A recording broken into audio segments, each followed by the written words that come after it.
మామిడికాయలు అమ్ముతున్నానండి నేను. మామిడికాయలు అయిపోయినాయి, కానీ ఉన్నాయి, కానీ రేట్ ఎక్కువ ఉంది. 50 కాయ వచ్చి 1800. ఆ రేటుకి తీసుకొచ్చి మేము అమ్మలేము. మరి అది బాక్స్లో పెట్టిస్తున్నారు. బాక్స్లో పెద్ద కాయలు పేరుస్తారు పైన, మరి అడుగున సన్నకాయ, మరి డ్యామేజ్ ఇచ్చిన కాయ ఉంటుంది. మరి అవి తెచ్చి అమ్మలేము మేము. పంట పండించే రైతుకి పాపం కూలి గిట్టట్ల. తర్వాత అమ్ముకునే వాళ్ళకి కూలి లేదు, నష్టపోతున్నారు. మధ్యవర్తి డలార్లు ఉంటున్నారు కదా, డలార్లు బాగుపడుతున్నారు. వాళ్ళు ఏంటంటే రైతు చేనుకాడిని తీసుకొచ్చి రారీతోటి డల్లార్ కాడ కుట్లో దించుతాడు. మరి అవన్నీ కిరాయి కానీ అన్నీ కానీ రైతు భరాయించుకోవాలి. రారీ కిరాయి కానీ మరి కూలోళ్ళకి కానీ అవంతా రైతే భరాయించుకోవాలి. కొట్లో దించినప్పుడు డలార్ ఉంటాడుగా, ఆ డలార్ బాగుపడుతున్నాడు. బట్టలు మాయకుండా ఇస్త్రీ బట్టలతో నిలబడి వ్యాపారం చేస్తాడు. గంటన్నర. రైతు పొద్దునుంచి సాయంకాలం దాకా కష్టపడాలి. అమ్ముకునే వాళ్ళు కూడా పొద్దునుంచి సాయంకాలం దాకా కేకలు వేసుకుంటా రోడ్లంబట్టి మరి గొంతుకి సందుకి తిరుక్కుంటా మరి అమ్ముకోవాలి. పొద్దున 7ంటికి బయలుదేరితే సాయంకాలం 9-10 అవుతుంది ఇంటికి చేరేవారికి, వ్యాపారస్తులు అమ్ముకునే వాళ్ళకి. మరి ఈ రకంగా జరుగుతుంది. అంటే కష్టపడేవాడికి రూపాయి లేదు, నష్టపోతున్నాడు. రైతు నష్టపోతున్నాడు. మధ్యలో డలార్లు బాగుపడుతున్నారు. వాళ్ళు కాయ కూడా నష్టపోరాడు, కొన్నవాళ్ళు నష్టపోవాలి. నేనేం చేశానంటే మామిడికాయ అయిపోయిందని చెప్పి పనసకాయలు పట్టానండి. పనసకాయ నాకు తెలియక, అంటే ఇదివరకు చేసి ఆపేసాను వ్యాపారం. అది ఇప్పుడు కాదు, 30 సంవత్సరాల క్రితం. మరి ఇప్పుడు మళ్ళీ కొత్తగా దిగాల్సి వచ్చింది వ్యాపారంలో. అయితే పనసకాయలు అలా శాంపిల్ చూద్దామని ఫస్ట్ 2 కాయలు వేసుకున్నానండి.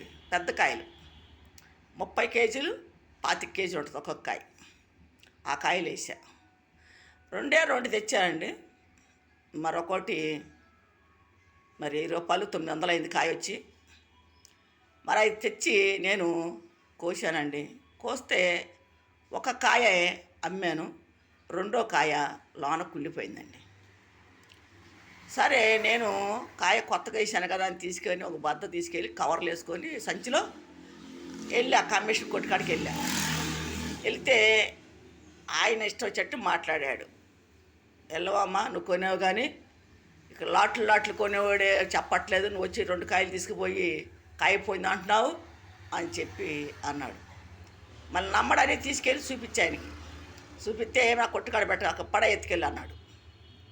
ఏంటంటే మేము నష్టపోవాలా అంటే, మమ్మలాడితే అంటాం ఆ మాట. నష్టపోతావు, ఏం చేస్తావు, నాకెందుకమ్మా, తీసుకెళ్ళి కాళ్ళ పడి ఇట్లా పడే ఏడని పడేసుకో అని చెప్పి మాట్లాడాడు. ఇవ్వనంటే ఇవ్వనన్నాడు, రూపాయి కూడా తిరిగి ఇవ్వనన్నాడు, కాయ కూడా ఇవ్వనన్నాడు. సరే నేను మళ్ళీ ఏం చేశాను, మళ్ళీ అదే కొట్టుకెళ్ళి మళ్ళీ 2 పనసకాయలు, బొప్పసకాయ ఒక 20 కేజీలు, పుచ్చకాయ ఒక 20 కేజీలు, కేజీలు లెక్కలు అమ్మేది 20 రూపాయలు 22 రూపాయలు కేజీ. అయితే ఆ 3 రకాలు తీసుకున్నా. పనసకాయ కాడ నేను ఈ కొనేసి పనసకాయ కాడ బేరం చేస్తున్నాను. ఈలోపు వీళ్ళు కాయలు కట్టేశారు. 2 మూటలు కట్టేసి నేను ఆటో మాట్లాడుకునే వరకు ఆటోలో వేసేసారు. ఆటోలో వేస్తే 6 బొప్పసకాయలు పగిలిపోయినాయి, 3 పుచ్చకాయలు పగిలిపోయినాయి. నష్టం. ఆ డబ్బులు తేళ్ళ, కొనుగోలు కూడా తేళ్ళ. నాకు నష్టం వచ్చింది ఆ రోజు. ఎలా బాధపడ్డా. మళ్ళీ ఏం చేశాను, మా పాపకి వాళ్ళకి తెలియకుండా నేను ఒక్కదాన్ని వెళ్ళిపోయా. ఒక 2500 తీసుకొని నేను వెళ్ళి పనసకాయలే మళ్ళీ ఒట్టి పనసకాయలే ఒట్టి పనసకాయలే ఒక 8 కాయలు కొన్నా. 8 కాయలు కూడా 2300 పెట్టి కొన్నా.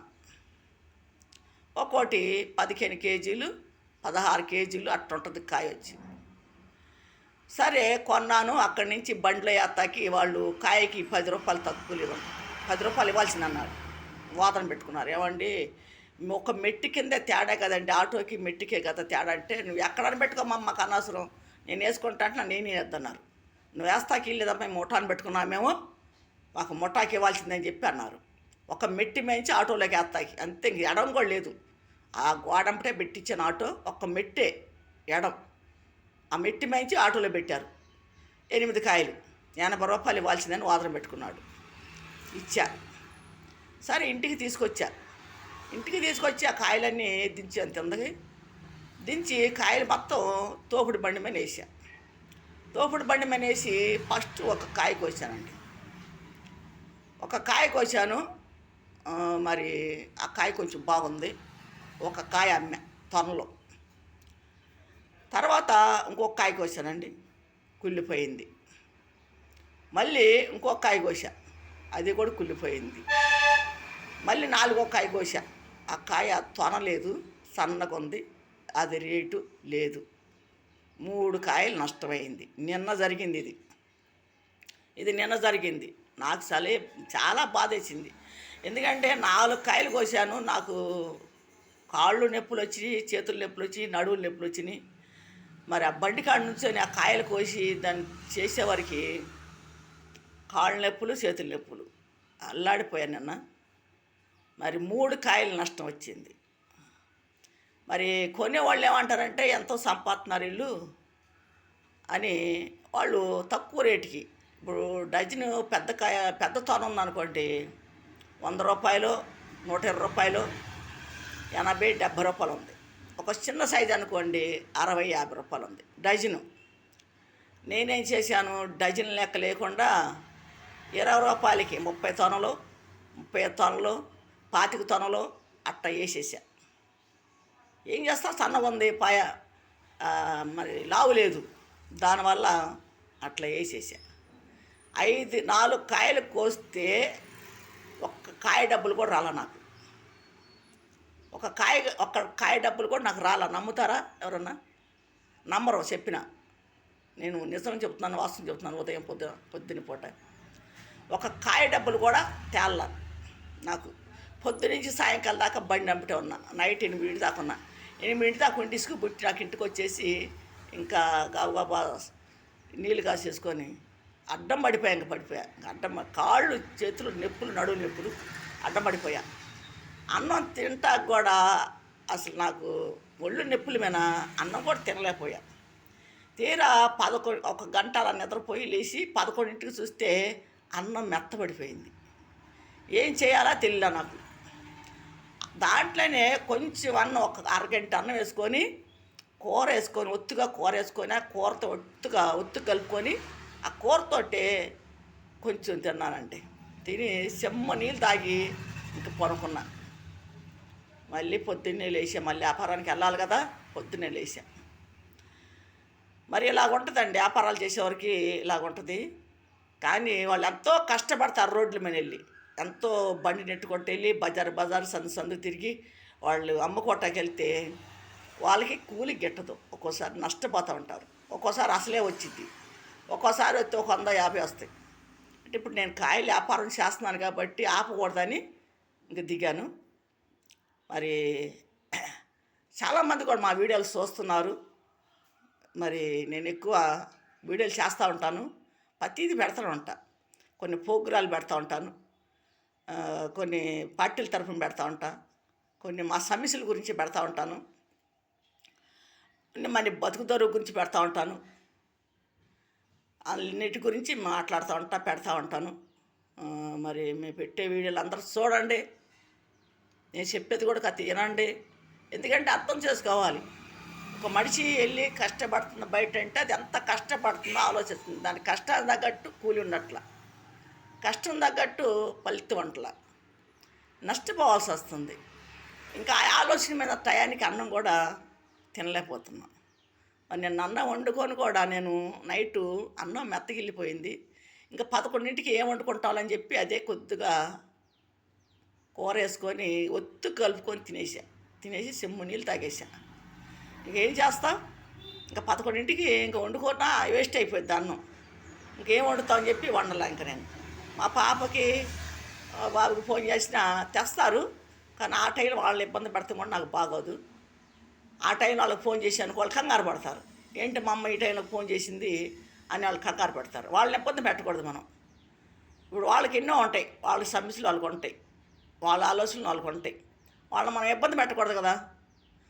వాళ్ళు ఏంటంటే మా అమ్మ ఇంటికి వెళ్ళింది కదా, బాగానే ఉంటుందిలే, తినిద్ది కొనుక్കൂడదులే అనుకుంటారు వాళ్ళు. కానీ నా ఇంట్లో జరిగేది వాళ్ళకి తెలియదు కదా, నేను చెప్పిందా వాళ్ళకి తెలియదు.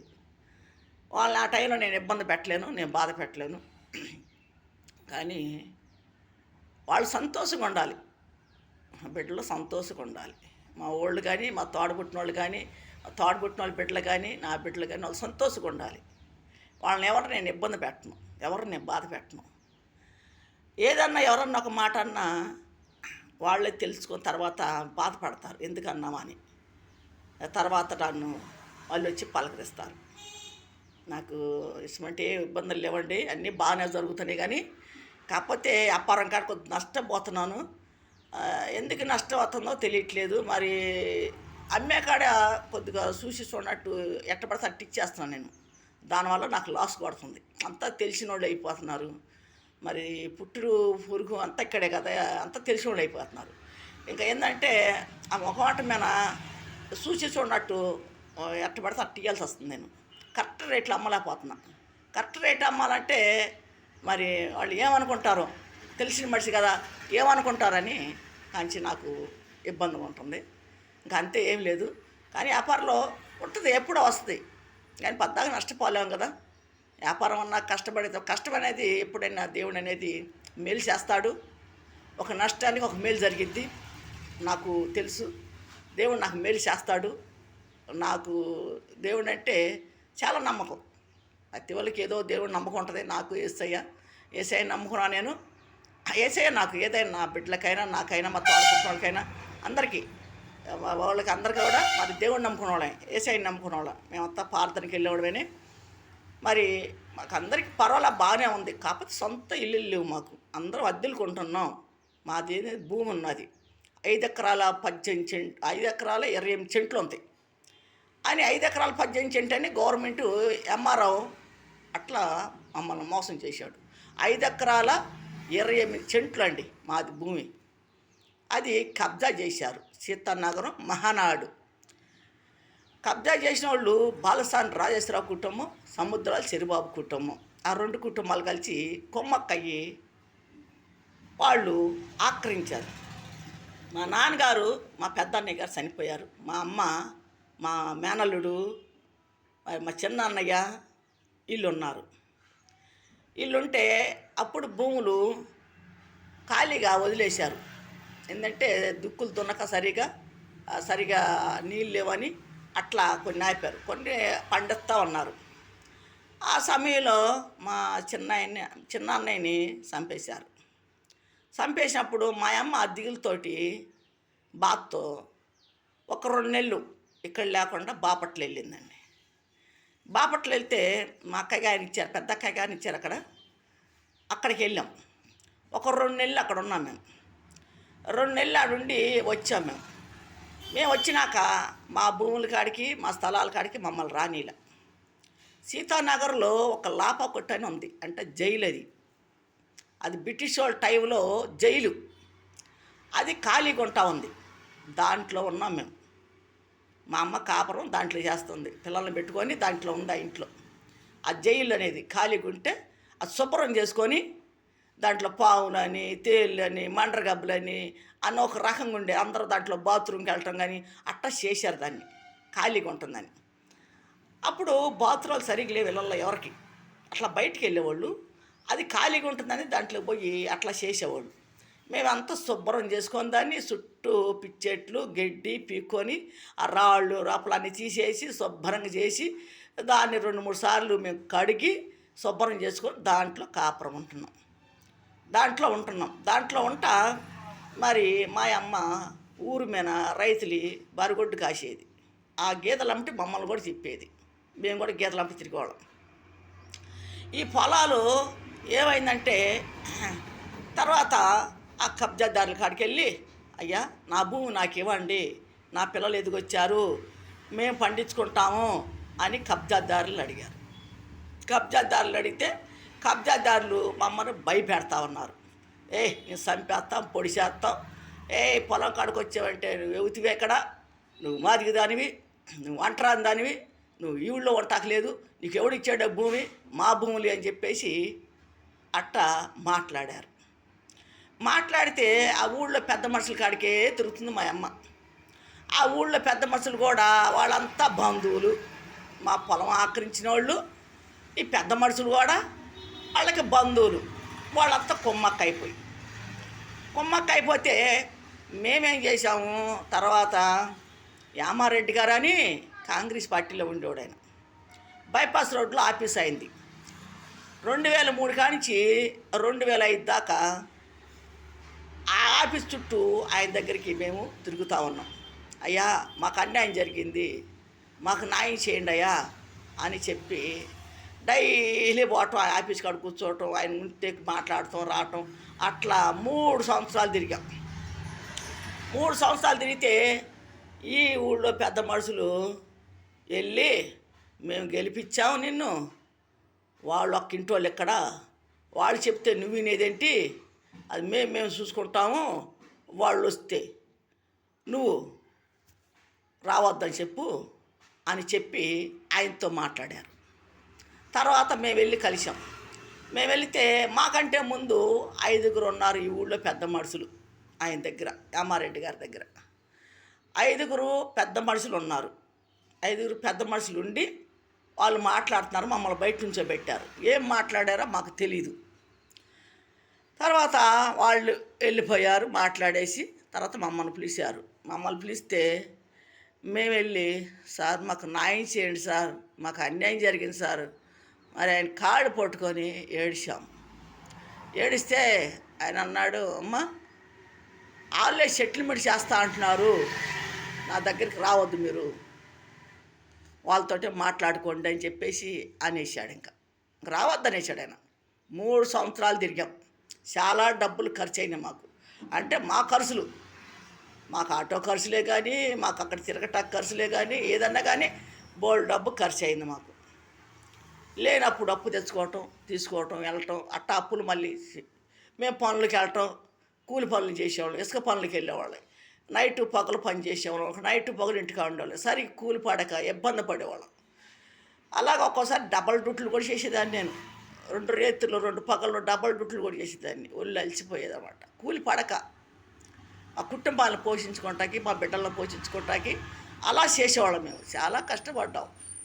వెళ్తుంటే బళ్ళు యాక్సిడెంట్ అవుతూ ఉండే, ఎంతో బాధపడేవాళ్ళం మేము, చాలా ఇబ్బంది పడేవాళ్ళం.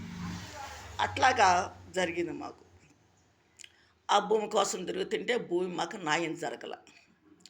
న్యాయం జరగకపోక వాళ్ళు పెద్ద మనుషులు మమ్మల్ని పిలిపించి వాళ్ళ ఇళ్ళ దగ్గర మమ్మల్ని కొట్టను, తిట్టను, చెప్పులతో కొట్టను, మరి కేకరి సొమ్ములు విను, ఈ రకంగా చేశారు. చాలా ఇబ్బంది పెట్టారు మమ్మల్ని కబ్జాదారులు, మా భూమి ఆక్రమించిన వాళ్ళు.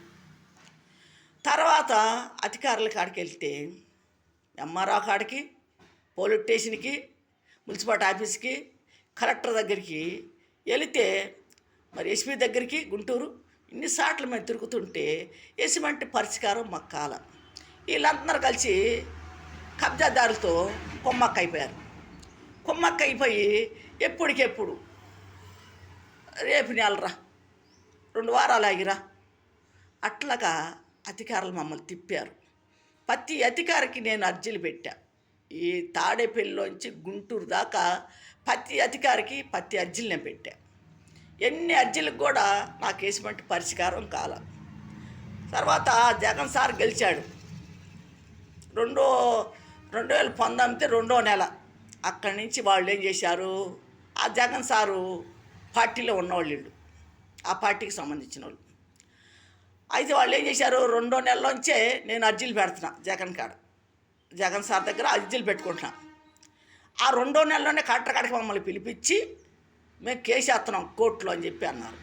దేనికి ఏంటంటే కేసు అని చెప్పి మేము అడిగాం, పొలం గురించి అన్నారు జాయింట్ కలెక్టర్ గారు. ఆ జాయింట్ కలెక్టర్ గారిని వాళ్ళు కొనేశారు కబ్జాదారులు, మాకు తెలియదు.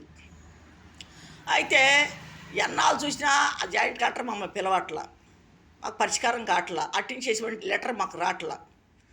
అయితే తర్వాత మళ్ళీ ఎంఆర్ఓలను కలుస్తుంటే మళ్ళీ జగన్ సార్ దగ్గరికి ఆయన ఇంటి చుట్టూ 5 సంవత్సరాలు తిరిగా నేను. 2019 2వ నెల, 2024 2వ నెల దాకా తిరుగుతూనే ఉన్నా. ఏ అర్జీకి కూడా నాకు సమాధానం లేదు, ఆయన ముఖం కూడా నేను చూసింది లేదు, ఎవరికి ఆయన కనపడింది లేదు.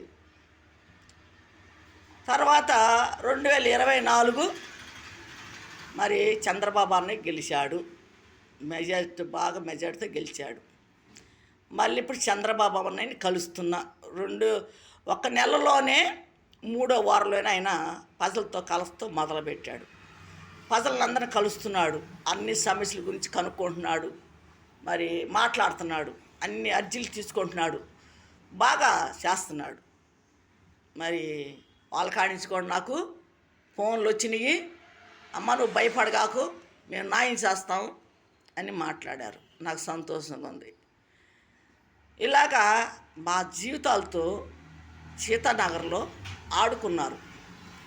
మీరు అంటరానోళ్ళు, మీరు మాదిగోళ్ళు అని మమ్మల్ని ఎత్తి పొడిచారు అక్కడ. మరి మా మాదిగ సొమ్ము వేసుకునే బాగుపడ్డారుగా, మరి మా మాదిగ సొమ్ము తింటున్నారు వాళ్ళు. మరి మా భూములు ఆక్రమించి మా భూములు అమ్ముకొని ప్యాట్లు వేసుకొని అమ్ముకొని మరి ఆ సొమ్ము తింటే వాళ్ళు బాగుపడ్డారుగా. ఆ సొమ్ము వేసుకొని వాళ్ళు బిల్డింగ్లు కట్టారుగా.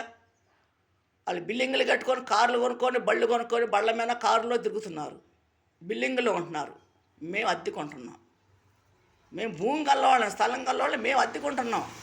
5 ఎకరాల 28 సెంట్లు భూమి, సెంటు కాదు 2 సెంట్లు కాదు, మరి వాళ్ళ కోట్లు వస్తుంది, వాళ్ళ కోట్లు వస్తుంది.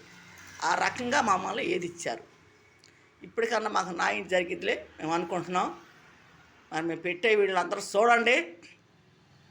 మరి గుంటూరు జిల్లా తాడేపల్లి, నా పేరు శాంతి. మరి మా వీడియోలు చాలామంది చూస్తున్నారు, చాలామంది కూడా ఫాలో అవుతున్నారు. మరి ఇంకా ఎక్కువ మంది చూడాలని మరి పెట్టే ప్రతి వీడియో మరి చూసేవాళ్ళు ఎవరన్నా అధికారులకు కూడా పంపాలని నేను కోరుకుంటున్నాను. మరి మీ అందరికీ మా వీడియోలు చూసే మొత్తం ఎవరైనా సరే మీ అందరూ కుటుంబాలు బాగుండాలి, మీ అందరి కోసం నేను ప్రార్థన చేస్తాను. మీరు అందరూ చల్లగా ఉండాలి, మీ కుటుంబాలు చల్లగా ఉండాలి. మీరు చేసే పనుల్లో కానీ వ్యాపారాల్లో కానీ మంచిగా ఉంటుంది, ఏం పర్వాలేదు. చంద్రబాబు అన్నయ్య గెలుస్తాడని చెప్పాను, గెలిచాడు దేవుడి దయ వల్ల. మరి ఎంతోమంది ప్రార్థనలు చేసి మరి మసీదుల్లో కానీ పూజలు చేసి కానీ చర్చిల్లో కానీ గుడుల్లో కానీ ఎంతోమంది వాళ్ళ కోసం మరి చేశారు, మరి గెలిచారు. వాళ్ళ మరి మంచి మెజారిటీలో ఉన్నారు, మంచి పనులు చేస్తున్నాడు. దిగంగానే మరి అన్న రాగలే ఇసుక మరి ఉచితంగా ఇసుక వదులుతా అంటున్నాడు. నిన్నట్టు మరి చూపించాడు వార్తల్లో కూడా, ఉచితంగా ఇసుక వదులుతాను. మరి పనులు ఉంటాయి అందరికీ మరి బాగా. మరి అమరావతి రాజ్యాన్ని చేస్తున్నాడు. మరి మంచి మంచి కంపెనీలు కడతాడు, అందరికి ఉద్యోగాలు ఇస్తాడు, భయపడాల్సిన అవసరం లేదు, అన్నీ బాగా చేస్తాడు. మరి చంద్రబాబు అన్నయ్య కానీ లోకేష్ బాబు కానీ పవన్ కళ్యాణ్ కానీ మరి మంచి మెజార్టీతో గెలిచారు. వాళ్ళు మంచి మంచి పనులు చేస్తారు, ఇబ్బంది పడాల్సిన అవసరం లేదు. కాకపోతే 1 నెలే కదా అయ్యింది, అది టైం ఉంటుంది, ఎన్నిటి చేసాక మరి టైం ఉంటుంది, ఇబ్బంది పడాల్సిన అవసరం లేదు. ఎవరు కూడా అందరూ బాగుండాలి, అందరం బాగుండాలి, మనం అందరం అధికారులు కానీ మనం కానీ అందరూ బాగుండాలి. మరి మా వీడియోస్ చూడండి, ఎవరో ఇబ్బంది పడతాండి, మా వీడియోస్ చూసి ఎవరో కాపించుకోకండి. వీడియోస్ చూడండి, ఓపెన్ చేసి చూడండి మా వీడియోలు, మా ఛానల్. మరి నేను చెప్పేది కూడా కదా ఏనండి. ఏంటంటే ఎక్కువ నేను కొంతమంది కామెడీలు చేస్తారు, నేను కామెడీలు చేయను. నా జీవిత చరిత్ర గురించి మాట్లాడుతూ ఉంటాం. మేము పడ్డ కష్టాలు కానీ మేము పడ్డ ఇబ్బందులు కానీ నాకు నేను సిగ్గుపడను, ఉన్నట్టు చెప్తాను. మరి నేను చాలా బాధపడ్డా, నేనే కాదు నా కుటుంబం అందరం, మా అక్క చెల్లెలే కానీ మన తమ్ముళ్ళే కానీ మా తల్లే కానీ చాలా బాధపడ్డాం. ఎన్ని ఇబ్బందులు పడ్డామంటే మరి చాలా అగసాట్లు పడ్డాం. మమ్మల్ని చాలామంది ఇళ్ళ మీదకి వచ్చి కొట్టిన వాళ్ళు ఉన్నారు, కత్తులతో బరుసులతో మమ్మల్ని భయపెట్టిన వాళ్ళు ఉన్నారు. మేము అన్నాలు తినేటప్పుడు పల్లెలు తంటాం, అన్నకొండలు తంటాం, చాలా చేశారు. పాస్ బయటం, మరి బాత్రూమ్ కూడా వెళ్ళి మరి ఇళ్ళ మీదకి వచ్చి ఆ కొండలో మట్టి కొండలు వేసి చాలా ఇబ్బంది పెట్టారు మమ్మల్ని. ఎన్నో బాధలు పడ్డాం మేము, ఎన్నో బాధలు పడ్డాం, చాలా సట్లు పడ్డాం. 4 తరాల నుంచి బాధపడుతున్నాం మేము. మా తండ్రి కానించి మేము, మరి మా బిడ్డలు, మా బిడ్డల బిడ్డలు, 4 తరాలు ఇప్పుడు మేము 4 తరాల నుంచి కూడా మేము బాధపడుతున్నాము. కానీ దేవుడు అనే ఉన్నాడు. మాకు ఇప్పుడు మంచి రోజులు వస్తాయి, ఏం పర్లేదు. మేమనేది కూడా శుభ్రంగా బతుకుతాం, మా బిడ్డలైనా మేమైనా అందరం శుభ్రంగా బతుకుతాం. దేవుడు చల్లగా చూస్తాడు, ఏం బాధ లేదు, బాధపడాల్సిన అవసరం లేదు. కాకపోతే ఏంటంటే మమ్మల్ని ఎంత హింసించారు, ఎంత బాధ పెట్టారంటే అసలు నరకం చూపించారు మాకు. నరకం అంటే చచ్చిపోయినా చూస్తారు, నరకం అంటారు. మేము బతుకుండంగా మాకు నరకం చూపించారు కబ్జాదారులు. ఒక రౌడీజంగా, ఒక గోండాయిజంగా మరి చేశారు. బాలసాని రాజేశ్వరరావు, సముద్ర చెరిబాబు, వాళ్ళ కుటుంబాలు, వాళ్ళ బంధువులు కానీ ఎక్కడ చూస్తే అక్కడ మమ్మల్ని బెదిరియటం, ఎక్కడ పడితే అక్కడ కొడతాం, రోడ్ల మీద శాల కాడ పిలిపించి ఇలా ఈ రకంగా చేశారు మమ్మల్ని. కానీ ఆ ఊళ్ళో పెద్ద మనుషులు కూడా వాళ్ళతో కుమ్మక్క అయిపోయినారు, అధికారులు కూడా వాళ్ళతో కుమ్మక్క అయిపోయినారు. కానీ ఇప్పుడు అన్నీ జరగవు. ఇప్పుడు చంద్రబాబు అన్నయ్య అసమంటే వాళ్ళు అందరూ ఏరేస్తాడు. ఇప్పుడు మొత్తాన్ని ఏరేస్తాడు, మొత్తాన్ని ఏరేసి ఒక ప్రపంచం మంచిగా చేస్తాడు ఆయన. ఒక దేశాన్ని మంచిగా చేస్తాడు, రాష్ట్రాలు కేంద్రాలు అన్నీ బాగు చేస్తాడు. అందరినీ అక్కడ పెట్టాలి, అక్కడ పెడతాడు కంట్రోల్లో. ఆ నమ్మకం మాకుంది. చంద్రబాబు అన్నయ్య మంచి పనులు చేస్తాడు. పవన్ కళ్యాణ్ కానీ, లోకేష్ బాబు కానీ మంచి పనులు చేస్తాడు. లోకేష్ బాబు అన్ని సార్లు తిరిగి అందరి గురించి మాట్లాడాడు, ప్రజల్లోకి వచ్చాడు. ఆయన ప్రజల సంగతి కనుక్కున్నాడు. చంద్రబాబు అన్నయ్య కానీ, లోకేష్ బాబు కానీ, పవన్ కళ్యాణ్ అందరూ ప్రజల్లోకి వచ్చి ప్రజలు సమస్యలేదే కనుక్కున్నారు. ఇప్పుడు ఇబ్బంది పడాల్సిన అవసరం లేదు, అన్నీ బాగా జరిగిపోతే ఇప్పుడు బాగా చూస్తారు. ఎవరు ఇబ్బంది పడాల్సిన లేదు. ఎక్కడ కూడా ఘోరాలు నేరాలు జరగకుండా ఎక్కడికెక్కడ కంట్రోల్ చేస్తారు. ఆ నమ్మకం మాకు ఉంది. కానీ మమ్మల్ని ఎంతో చేశారు, మమ్మల్ని ఎన్నో బాధలు కూడా పడ్డాం మేము. అసలు రక్తాలు కారుకుంటే మేము స్టేషన్లో కూడా కూర్చొని రోజులు ఉన్నాయి మాకు. ఎటువంటి న్యాయం జరగలేదు. ఇప్పుడు పోలీసులను కూడా కంట్రోల్లో పెట్టాలి. ఇప్పుడు వచ్చిన అధికారులు చంద్రబాబు అన్నయ్య, ఆ పోలీసులు కూడా లంచాలు తీసుకోకుండా, మోసాలు చేయకుండా జనాల్ని, వాళ్ళు కూడా చాలా కంట్రోల్లో ఉండాలి. వాళ్ళు కానీ తప్పుడు పనులు చేసి లంచాలు కాసిపడితే వాళ్ళు ఉద్యోగాలు పోతాయి. ఎవరో కంప్లీట్ ఇస్తారు ఉద్యోగాలు పోతాయి వాళ్ళకి. వాళ్ళు కూడా చాలా జాగ్రత్తగా ఉండాలి. మరి ఎవరైనా గవర్నమెంట్ జాబులు చేసే ఎవరైనా సరే లంచాలు కాసిపడకూడదు. లంచాలు కాసిపడితే వాళ్ళ చేతులు నరికేయాలి. ముందు వాళ్ళ చేతులు ఉంచకూడదు, చేతులు నరికేయాలి. లంచం అనేది ఆశపడకూడదు. దేవుడు కూడా ఎవరు కూడా ఆశపడకూడదు లంచానికి. లంచాలు ఆశపడే కుటుంబాలు నాశనం అయిపోయినాయి. చాలా కుటుంబాలు రోడ్డున పడ్డాయి. లంచాలకు అనేది ఎవరు ఆశపడకూడదు. వాళ్ళ ఉద్యోగాలు వాళ్ళు బతకాలి అంతే. మరి చంద్రబాబు అన్నయ్య కుటుంబం కానీ, పవన్ కళ్యాణ్ కుటుంబం కానీ, లోకేష్ కుటుంబం, వీళ్ళందరూ ఎన్టీ రామారావు కుటుంబం కానీ అందరూ బాగుండాలి, అందరూ చల్లగా ఉండాలి. మరి మంచి మంచి పనులు చేయాలి అధికారులు. మరి ఎవరు ఇబ్బంది పడకుండా మరి ప్రజల్ని మంచి పనులు చేసి మంచి పేరు తెచ్చుకోవాలి. మరి మేము పెట్టే వీళ్ళు అందరూ చూడండి. మరి ఏనండి నేను చెప్పేది కూడా, మా ఛానల్ ఓపెన్ చేయండి. చూసిన వాళ్ళు మిగతా వాళ్ళు కూడా పంపండి. వాళ్ళ బంధువులకి, చుట్టాలకి, చేతులకి అందరికి పంపండి మా వీడియోలు. మరి నేను వ్యాపారం చేస్తున్నాను ఇప్పుడు. మరి చాలా లాస్ వస్తుంది. మరి బండి కూడా చాలా కష్టమైపోతుంది నాకు నెడతాకి. ఎందుకంటే అంత బోరు వేసుకొని మరి నెట్టాల్సి వస్తుంది నేను. మరి ఇద్దరు చేసిన పని కాబట్టి దానివల్ల ఇప్పుడు చేయగలుగుతున్నాను. కాకపోతే అప్పుడు వయసు వేరు, ఇప్పుడు వయసు వేరు. అప్పుడు 20 సంవత్సరాలు, ఇప్పుడు 50 సంవత్సరాలు. మరి 30 సంవత్సరాలు పెరిగిపోయింది కదా వయసు. మరి అప్పుడున్న బలం ఇప్పుడు ఉండదు కదా. ఎట్టైనా రోజు బలం అనేది తగ్గిపోద్ది. ఆ ఓపిక ఉండదు ఎవరికాడ. మరి దేవుడు నాకు ఆ ఓపిక ఇచ్చాడు. ఇంకా నేను తిరగలుగుతున్నాను. అంత బలం, అంత బొరువు వేసుకొని కూడా బండి మీద నేను చేయగలుగుతున్నాను. మరి అందరు చూడండి, మేము పెట్టే వీడియో అందరు చూడండి, వినండి, మిగతా వాళ్ళకి కూడా పంపండి. ఎవరు కోప్పడగాకండి. మీ అందరికీ వందనాలు.